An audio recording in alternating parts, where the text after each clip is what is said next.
What is up, guys? It is your boy Booba, and today we have a lot to talk about.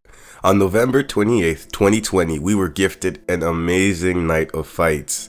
Legends Mike Tyson and Roy Jones Jr. gave us a crazy 8-round exhibition. Although the rounds were just 2 minutes long, at their age, it was amazing. But that's not what we're here to talk about today. What we're here to talk about is something a little different. So, right before their fight, the co-main event, Jake Paul defeats Nate Robinson in devastating fashion. This was very eye-opening, and I'm about to go into detail into what I think about it. So, for those of you who live under a rock and don't know who Nate Robinson is, Nate Robinson is a former NBA player, played many seasons, I think like 10 seasons or more, won the dunk off, very athletic. It's a freak of nature. Well, it's a physical specimen, you'd think, and Jake Paul, big YouTuber, does boxing and other things. So it was like kind of a celebrity fight match, a celebrity match that we were gifted. So going into this, if you were to ask me who would win that fight, I would assume Nate Robinson, right? I'm not gonna say he's black, but he was a former professional athlete. So I was thinking to myself, if worst case, if it's not skill, it's about cardio. And right off the bat, you think that Nate Robinson would outlast Jake Paul.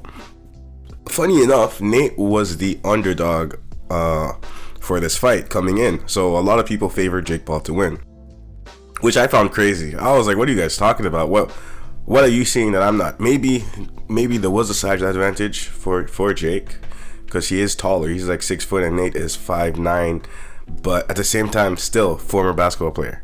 So now going into the fight, I had a lot of people telling me like, hey, you're crazy. They're putting even money down on Jake. But I was so sure. Fight comes, and I guess being a retired professional athlete means nothing, because Nate Robinson cannot fight. All he did was hug the man. He ran at him, clinch, thoughts in the clinch. He would run with his chin in the air. And the fight was mostly clinching, and Jake just let him have it. I feel like this was a mistake. I feel like he should not have accepted this fight. He is how to say, well respected at this point for making that walk. I respect anybody that makes that walk, because even me, as somebody who is getting into the fight game, I know what it takes. I know mentally what it takes to make that walk. So kudos to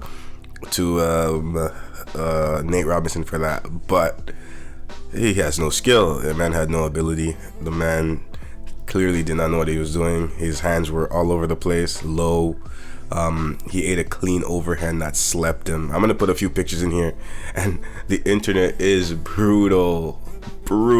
I've seen the craziest memes. They are so funny. I don't know if this man will ever live this down.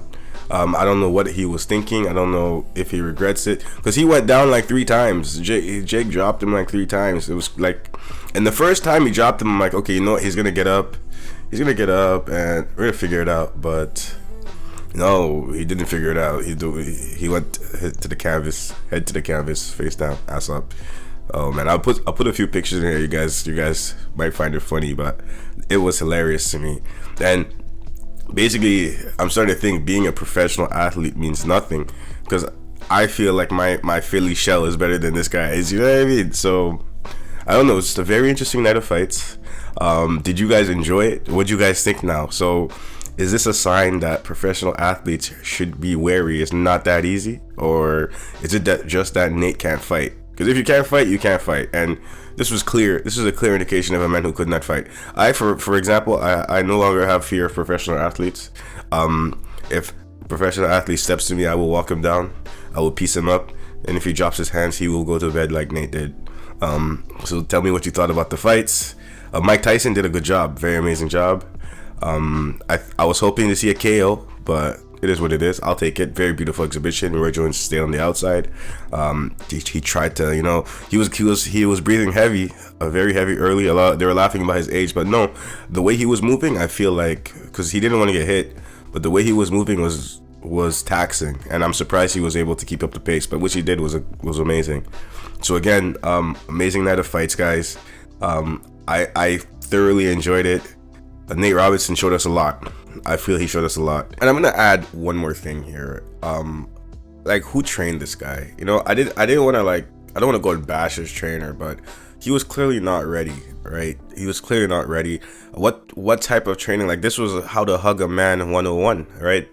Hug, hug, hug. Every exchange was a clinch. Every exchange was and it was Nate Robinson initiating the clinch. Jake really went there to box. Nate went there, I don't know, to hug a man. You know, I don't think they should have made him make. They should have let him make that walk. And I think this is a sign of, you have too many yes men in your corner, because there's no way my coach, for example, would allow me if I am not prepared to make that walk. And I have the utmost confidence that the people around me are letting me know the real. If I don't have hands, they'll tell me, oh, your hands are lacking, or this is where you need to get better at. But I'm pretty sure somebody told Nate, hey, you're gonna run through this guy, because he thought, right? He thought he thought, and now all these memes, you know. So guys, I think this was, again, eye-opening, very eye-opening. So being a professional athlete means nothing in my eyes anymore. And yeah, tell me what you think. I'd love to hear your feedback. Yeah, I hope this finds you well.